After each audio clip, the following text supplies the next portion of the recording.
साथी इधर उधर घूम रहे हैं या फिर वो खड़े हैं, तो उनको मेरा आग्रह है कि वो बैठ जाए ये आदिवासी की जमीन में। और ये आदिवासी की जमीन है, क्योंकि जमीन पर वही बैठता है तो जमींदार होता है, उस जमीन का मालिक होता है। इसलिए आप मालिक हो, आपसे निवेदन है कि आप इस जमीन पर विराजमान हो। साथियों, हमारे से पहले हमारे बाबा साहब ने बताया आपको कि इस देश में किस प्रकार से आदिवासी साथ में अन्याय हो रहा है, युवाओं के साथ में अन्याय हो रहा है। लेकिन हम बातें तो करते हैं, लेकिन कई बातों को हम लोग सुनते नहीं है, और अगर सुन भी लेते हैं उन चीजों को हम समझते नहीं है।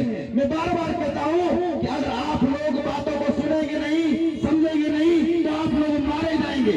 मेरे पीछे ये बैनर पे लगा है कि भारत देश के आदिवासियों के लिए ये जो लड़ाई जो है ये अंतिम पीढ़ी की अंतिम लड़ाई है। तो आप लोगों ने मजाक लगता है, कह रहे यार अंतिम पीढ़ी की अंतिम लड़ाई, अरे आप मारे जा रहे हैं। हम देखो मणिपुर में हमारे लोग मर रहे हैं, देवास में हमारे लोगों के घरों में भर पानी भी डाल रहे हैं।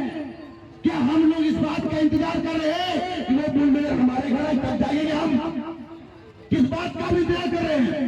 अगर आप सुनेंगे नहीं, समझेंगे नहीं, पढ़ेंगे लिखेंगे नहीं, तो आप कैसे डिबेट करोगे पुलिस वाले से, कैसे डिबेट करोगे आप फॉरेस्ट वाले से जो आपके घरों में आने वाला है, जो आपको बोलने वाला है कि जमीन सरकारी है, उसे कैसे डिबेट करोगे?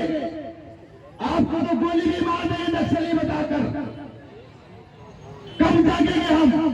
जिस उम्र में हमारा बिरसा मुंडा शहीद हो गया, उस उम्र के नौजवान जब हम देखते हैं तो इंस्टाग्राम पर, फेसबुक पर नाचते हुए दिखते हैं। उसके बाद क्या करते हैं? दोस्तों रोटी के लिए ट्रकों में भरा भरा कर गुजरात और महाराष्ट्र जाते हैं। हम लोग कब जागेंगे? एक बच्चे की आंखें भी कम से कम 2 साल में खुल जाती है।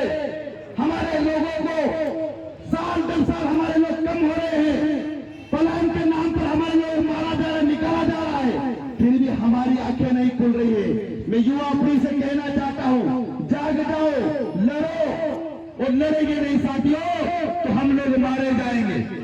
हमको पढ़ना पड़ेगा, हमारे विधायक साहब ने बताया, हमको पढ़ना पड़ेगा, और पढ़ने से पहले समझना पड़ेगा हमको क्या पढ़ाया जा रहा है।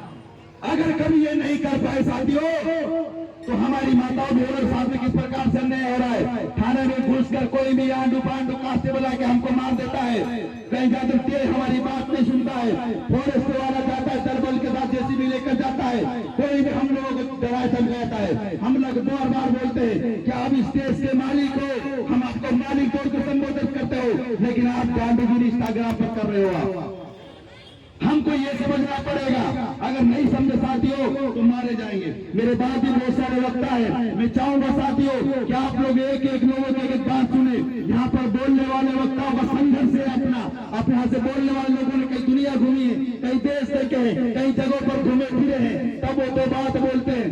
मुझे नहीं मालूम कि यहाँ से कितने लोग मेरी बात लेके जाएंगे, मुझे नहीं मालूम कितने लोग सीखेंगे, लेकिन इस बात से अगर मुझे संतुष्टि मिलती है कि 4 लोग अगर समझ गए कि आदिवासियों को लड़ना पड़े, अगर यहाँ की माता बहनें समझ गई कि मेरे बेटे और बेटी को पढ़ाना पड़ेगा, तो मुझे इस बात की खुशी होगी कि कम से कम मेरा यहाँ बोलना सफल हो गया है।